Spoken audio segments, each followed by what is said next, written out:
A rotating storm, tornado. We're trying to get some confirmation, and there has been significant damage. There has been, Greg, and our Melanie Holt is there in Cocoa Beach right now with a look at all the damage. Mel.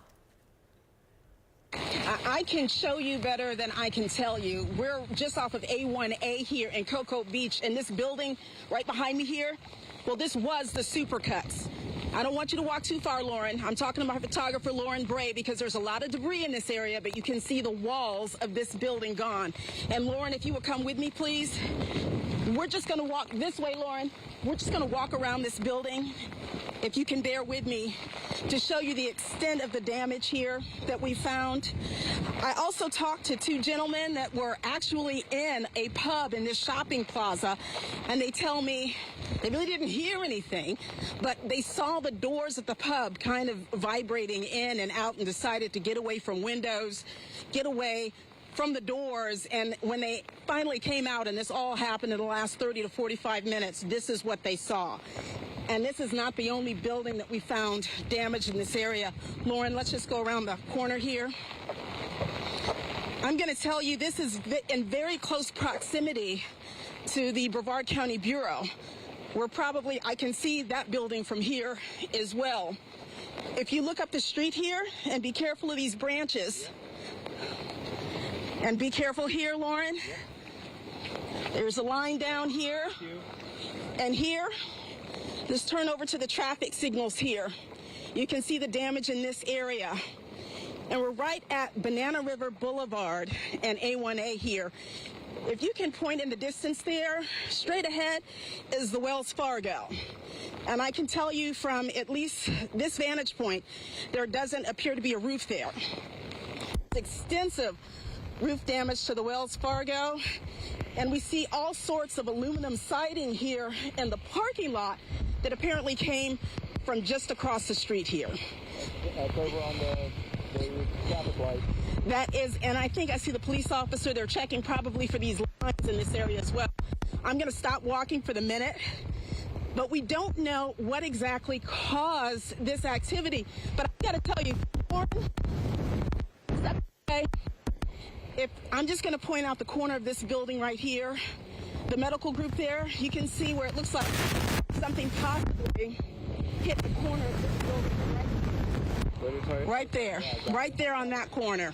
So you can see all of the emergency responders in this area right now here in Cocoa Beach. We still don't know what caused this particular damage, but obviously it is extensive. Hey, Mel, I'm going to just toss it back to you there. Yeah, yes. Keep your camera on. We're going to have Tom Terry come in because he and David Heckard were actually tracking this cell, and he wants to comment, so leave the video rolling there, Tom. Yeah, let's see those pictures, Mel. Great shots from your photographer.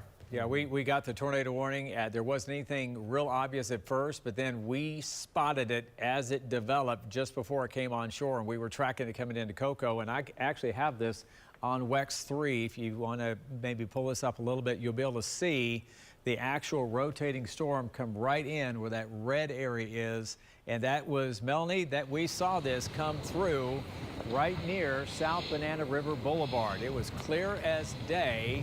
That was earlier today. That was 5:50, 5:55, and then it started to break up. But it came in from the Atlantic and probably had winds of 100 miles an hour. Well, looking at all the damage here, and you know, I obviously I can't go down the street here. You see all those emergency vehicles. You see utility companies. There are actually some folks that probably live not far from here standing outside surveying this damage as well. But I've got to tell you, we took that tornado warning seriously, just stopped, didn't move anywhere, and still we're concerned about it. But obviously, you see that that concern was well placed. I'm looking at a lot of damage here, and I really don't know if this is the extent of it at this point. I mean, look at that. The metal and the roof just peeled off, Tom. Yeah, those are, you know, these are not the strongest structures over there along the coast, right? The metal tin roof, but easily 80, 100-mile-an-hour winds will be doing that. If there were no roof, then we're kind of talking over 120, 130. This is probably in the 100 to 110 miles an hour. It's kind of embedded in that whole 50-mile-an-hour wind gust that we saw. But thankfully, it's just that one isolated area. That was a really small window that we were able to track for you live on TV. Mel, go ahead and continue with your coverage there and tell us more what you see. And then I know you want to talk to some of the eyewitnesses. So just an amazing job by you and your photographer, Lauren Bray.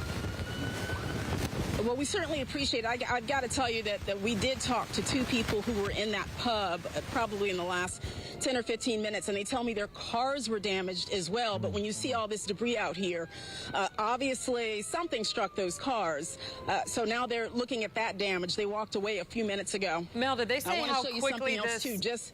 Did they say how quickly, Mel, this just popped up, and then how long did it last? I know you all are doing an excellent job bringing these pictures to us. You're really telling the story for us, but how fast did this happen? They tell me they saw what looked like regular rain, then torrential rain, and then those doors started moving, and they thought, well, this hurricane is not passing over us yet. This looks pretty wild. Wow. And actually, one of them was going to leave the bar, and his friend told him, I don't think you should be leaving right now. I think you should come on back in. And he did. And that gentleman, he told me that the front of his car, his bumper, is crumpled. So it's fortunate that he took his friend's advice there. I want to show you something else. This is State Road A1A, Banana River Boulevard, and you see that gray building, that high-rise right there?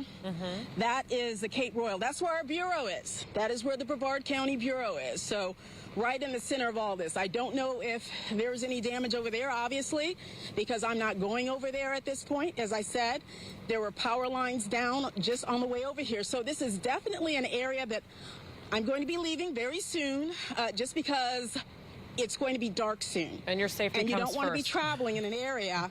Absolutely. So we are not going to be staying much longer, but I did want to make sure that you got a look at what happened just a short time ago in Cocoa Beach. And Mel, I believe our tower cam is right there at that bureau. Is that accurate? We had a tower cam up on this building. I don't believe that tower cam is still located there. Yeah, because we lost our Cocoa. But I don't believe. We can't find it. Yeah. We can't